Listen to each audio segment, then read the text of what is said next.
Votre foi, est-ce qu'elle est bâtie pour résister aux tempêtes ou c'est juste un abri pour les jours de beau temps? C'est une question qui finit par tous nous rattraper, un jour ou l'autre. Parce que les épreuves, elles arrivent. C'est inévitable. Et face à l'épreuve, notre première réaction, c'est souvent la peur, le doute et cette question qui nous ronge de l'intérieur. Mon Dieu, où es-tu dans tout ça? On a peur que la tempête nous brise, que le vent nous submerge, que la vague nous emporte pour de bon. Mais si je vous disais que cette façon de voir les choses est fausse, et si ces tempêtes, ces déserts, ces fournaises ardentes n'étaient pas là pour nous détruire, mais pour révéler une force qu'on ne soupçonnait même pas, si Dieu se servait des épreuves, non pour nous punir, mais pour nous façonner. Aujourd'hui, on va explorer les histoires de 3 géants de la foi, Abraham, Job et Paul. Leurs vies ne sont pas juste de vieilles histoires, ce sont des GPS pour notre propre chemin avec Dieu. On va découvrir comment Dieu utilise les épreuves pour forger en nous une confiance à toute épreuve, une foi capable de déplacer des montagnes. Restez avec moi, parce que ce que vous allez découvrir aujourd'hui pourrait bien changer pour toujours votre regard sur les difficultés. Notre premier géant, c'est le père de la foi lui-même, Abraham. Sa vie est marquée par une obéissance qui dépasse toute logique. Dieu lui demande de quitter sa patrie, sa famille, tous ceux qu'il connaît, pour une terre qu'il ne connaît pas. Et Abraham y va. Dieu lui promet une descendance aussi nombreuse que les étoiles, alors que sa femme, Sarah, est stérile et âgée. Et Abraham le croit. Il attendra 25 ans avant de voir le début de cette promesse avec la naissance d'Isaac. Mais l'épreuve ultime, celle qui est presque impossible à imaginer, on la trouve dans Genèse 22. Après des décennies d'attente, Dieu lui donne enfin ce fils, Isaac, le fils de la promesse, la prunelle de ses yeux. Et puis un jour, la voix de Dieu se fait entendre à nouveau, avec une demande incompréhensible, presque cruelle. Prends ton fils, ton unique, celui que tu aimes, Isaac, et offre-le en sacrifice. Arrêtez-vous une seconde et imaginez la scène, le poids de cet ordre. Chaque mot est comme un coup de poignard. Ton fils, ton unique, celui que tu aimes. Dieu sait précisément ce qu'il demande. Il ne demande pas un animal, il demande l'avenir d'Abraham, le fruit même de la promesse. Quelle est la réaction d'Abraham? La Bible nous dit qu'il se lève tôt le matin, selle son âne et se met en route. Pas de négociation, pas de plainte, juste un silence lourd, rempli d'une obéissance brisée mais totale. Pendant 3 jours, il marche vers cette montagne, le cœur en miettes, mais la foi intacte. Et c'est sur ce chemin qu'on trouve la première leçon incroyable. Quand Isaac, dans son innocence, demande « Père, on a le feu et le bois, mais où est l'agneau pour le sacrifice ?» La réponse d'Abraham est prophétique. Il ne dit pas « Je ne sais pas » ou « C'est toi ». Il déclare « Mon fils, Dieu pourvoira lui-même à l'agneau ».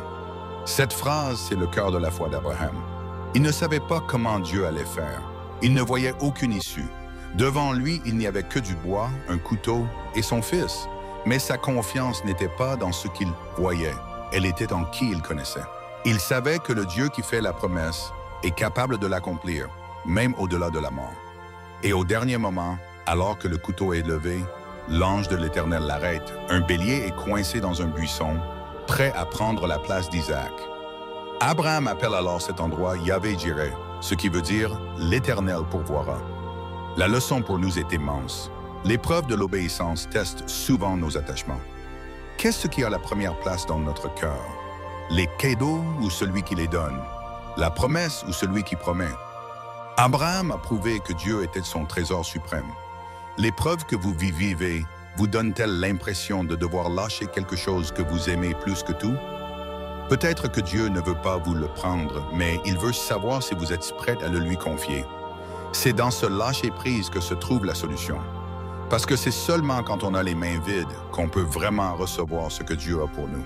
Passons à notre deuxième géant, un homme dont le nom est devenu presque synonyme de souffrance, Job. Son histoire nous met face à l'une des questions les plus dures de la foi.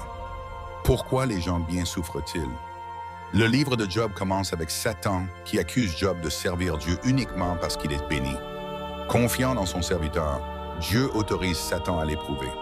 En une seule journée, Job perd absolument tout, ses troupeaux, ses serviteurs et, le pire de tout, ses 10 enfants.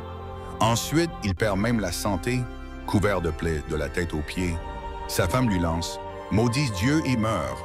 Tes amis, venus pour le réconforter, finissent par l'accuser en disant que s'il souffre, c'est qu'il a dû commettre un péché caché. Job est seul, assis dans la cendre, le corps et le cœur brisés et complètement incompris. Et pourtant, au milieu de cette destruction totale, Job prononce ces paroles incroyables. L'Éternel a donné et l'Éternel a ôté, que le nom de l'Éternel soit béni. Il va même jusqu'à dire, même s'il me tuait, j'espérais en lui. La foi de Job n'est pas une foi qui a toutes les réponses. Au contraire, le livre est rempli de ses questions, de ses cris, de ses débats avec un Dieu qui reste silencieux. Il ne comprend pas. Il clame son innocence. Il cherche une logique à sa douleur, mais il n'en trouve pas. Et c'est là que se trouve la leçon puissante de Job. La vraie foi, ce n'est pas de comprendre pourquoi on souffre. C'est de faire confiance à celui qui est aux commandes, même quand on ne comprend rien à ce qu'il fait. L'épreuve de Job ne testait pas sa compréhension, mais son endurance et sa confiance dans le caractère de Dieu.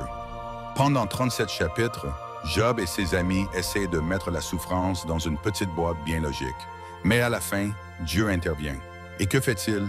Il ne donne aucune explication à Job, pas un mot sur le défi avec Satan. À la place, il lui pose des questions sur la grandeur de sa création. Où étais-tu quand je posais les fondations de la terre? Sais-tu quand les biches mettent de bas? As-tu déjà commandé au matin? Le message est clair. Job, tu essaies de juger ce que je fais avec ta compréhension limitée. Moi, je tiens l'univers dans mes mains.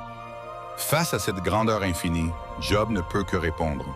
Mon oreille avait entendu parler de toi, mais maintenant mon œil t'a vu. C'est pourquoi je retire mes paroles et je me repens sur la poussière et sur la cendre. Sa souffrance ne lui a pas apporté une réponse, mais une révélation. Il a arrêté de chercher le pourquoi de sa douleur pour simplement contempler le qui de son Dieu. Et c'est cette nouvelle vision de Dieu qui amène la vraie guérison. L'épreuve de l'endurance nous apprend que la foi n'est pas un bouclier qui nous protège de la souffrance, mais une ancre au milieu de la souffrance. Parfois, tout ce qu'on peut faire, c'est tenir bon, s'accrocher, non pas à une explication, mais à la certitude que Dieu est bon et souverain, même quand tout semble crier le contraire. Et comme le pour Job, Dieu est capable de restaurer bien plus que ce qui a été perdu. Pas seulement matériellement, mais surtout spirituellement. Paul a traversé de nombreuses épreuves qui ont mis à l'épreuve sa force et sa détermination. Pourtant, c'est au cœur de sa faiblesse qu'il a découvert une puissance insoupçonnée. Plutôt que de s'appuyer sur ses propres capacités, il a appris à dépendre entièrement de la grâce divine. Cette dépendance lui a permis de trouver du courage et de la résilience là où il se sentait vulnérable. La force véritable, selon Paul, ne réside pas dans l'absence de difficultés, mais dans la capacité à accueillir la fragilité et à laisser la grâce agir. Ainsi, sa vulnérabilité est devenue le lieu où la puissance de Dieu s'est manifestée le plus clairement. En observant les parcours de ces trois géants, nous retenons que chaque épreuve peut devenir une opportunité de croissance et de transformation. Leur histoire nous enseigne que la persévérance et la confiance sont essentielles pour surmonter les obstacles. Plutôt que de craindre les difficultés, il est possible de les considérer comme une formation, un moyen de renforcer notre caractère et notre foi. S'inspirer de leur exemple nous invite à aborder nos propres défis avec courage et détermination. Ainsi, chacun peut puiser dans ses leçons pour avancer avec assurance et conviction, même face à l'adversité. Nous exprimons notre gratitude pour les exemples bibliques qui nous inspirent et nous guident dans les moments difficiles. Que ceux qui traversent des épreuves reçoivent la force et la persévérance nécessaires pour continuer leur chemin. Nous demandons que la puissance de Dieu se manifeste particulièrement dans notre faiblesse, révélant sa présence et son soutien. Que chacun puisse ressentir la paix et le courage, même au cœur de l'adversité. Enfin, nous prions pour que la lumière divine éclaire nos vies et nous aide à surmonter chaque obstacle avec foi.